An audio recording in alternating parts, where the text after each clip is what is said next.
The Tao of Self-Confidence, Episode 505. Welcome to the Tao of Self-Confidence, where I share stories of amazing women who have discovered their inner journey to self-confidence. Visit our website at thetaoofselfconfidence.com. Your inner journey to self-confidence awaits.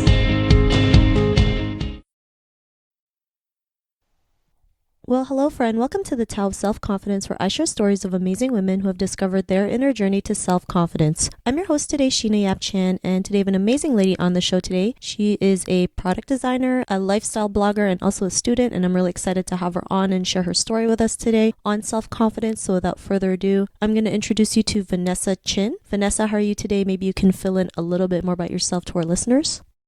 I'm awesome. Thanks so much for having me, Sheena. Yeah, so I guess a little bit more about me. I'm currently a sophomore at the University of Southern California, and I'm also a lifestyle blogger on Instagram. I kind of started off with Instagram when I was about a sophomore in high school, so I've been doing it for a few years now. And it's kind of shifted back and forth from being sort of like a passion project to something that is a little bit more of a career path, kind of back and forth. And as of right now, I'm also pursuing product design. Awesome. Well, thanks for sharing that. And Vanessa, what's your cultural background? I am a first generation, the American born Chinese. Awesome. Well, thanks for sharing that. And what would be your favorite self-confidence quote? I would say my favorite self-confidence quote is probably just to be yourself because everybody else is taken. I think that growing up, I always struggled a lot with trying to find like my personality and finding who I am and what I feel like are the defining factors of myself. But at the end of the day, I think that what's most important is for me to just do whatever feels most right and not really overthinking things. Thanks for sharing that. And that's a great quote. I know as women, especially Asian women, we like to feel like we have to be somebody else to be, to feel worthy and to feel enough, not knowing if you just do you, your true self, everyone will love you just the way you are. So thanks for sharing that. And in your own words, how do you define self-confidence? I think that self-confidence is definitely a very heavy topic, and it's something that everybody always struggles with, I feel like, no matter how old you are or what your background may be. I think at the end of the day, though, self-confidence is essentially just I think at the end of the day, self-confidence is really just believing in yourself and trusting who you are as a person and not really allowing other people to taint your idea of who you are. Thanks for sharing that great definition. I know believing in yourself is probably the most important thing because that's what will give you like the courage, the confidence to take action in what you want to do. And, you have to learn to like forget what everyone else tells you sometimes. So thanks for sharing that definition. And Vanessa, what was your life like before your discovery of self-confidence?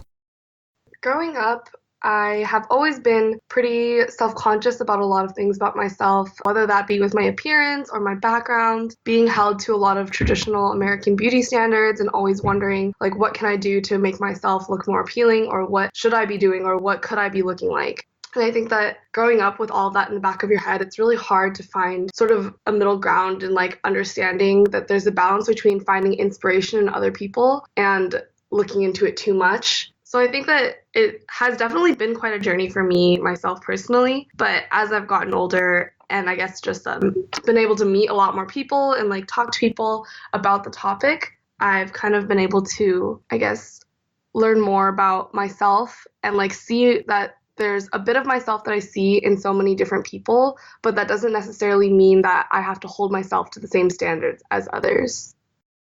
Thanks for sharing. Then I think that's something we all deal with, that standard of beauty, right?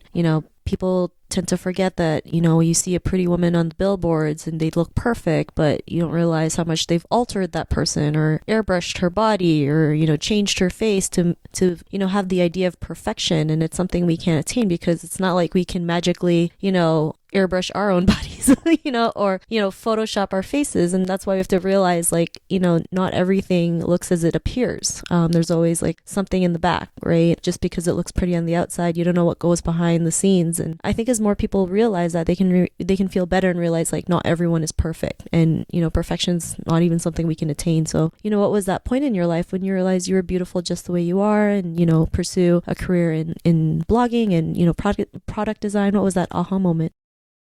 I don't know if I necessarily had exactly one aha moment, but I would say that it's just been a very progressive journey and it's something that I take day by day. Some days I wake up and I totally hate myself, and then other days I'll wake up and I feel great. And I think that it's really just about learning to understand that it's okay to have both of those differentiations in how you feel and being cognizant of the fact that your feelings will always change about yourself, and that's totally fine. Yeah. Thanks for sharing that. And I love how you mentioned you take it day by day. You know, a lot of people feel like they have to make a big leap to feel better, but it just takes, small steps or one day at a time. And the more we just take these small steps, that's when we can yield those big results, because we take small steps every single day and it helps us better, right? Than to like take that leap and then we feel bad about ourselves because we didn't get to do that. So I really like that you mentioned that. And, because of that realization, what's your life been like now?